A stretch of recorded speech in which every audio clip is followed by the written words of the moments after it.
Giulia sorridente, con un orsacchiotto gigante in braccio, tutto attorno i ritratti dei suoi interessi, tanti libri di letteratura che amava. Ci sono gli aneddoti più divertenti della sua breve vita, raccontati nel tradizionale papiro di laurea che gli amici hanno voluto appendere lungo la passeggiata del Piovego tra i dipartimenti universitari frequentati da Giulia. Il termine caspicchiolacchio che lei utilizzava quando si arrabbiava, le caramelle salvafame che distribuiva a tutti, i racconti di gite e avventure scolastiche dall'asilo al liceo. Giulia lo avrebbe letto con qualche buffo travestimento e la corona di alloro. Il lungo Piovego durante la settimana è frequentatissimo dagli studenti che passano di qua per raggiungere le aule universitarie. Oggi sabato i dipartimenti sono chiusi, ma lo stesso chi passa di qui non può non fermarsi a guardare e a leggere il papiro di Giulia Cecchettin.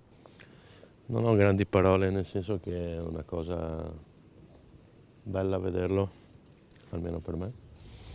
E questa è l'emozione, poi altre cose sono interiori e non riesco a esplicarle.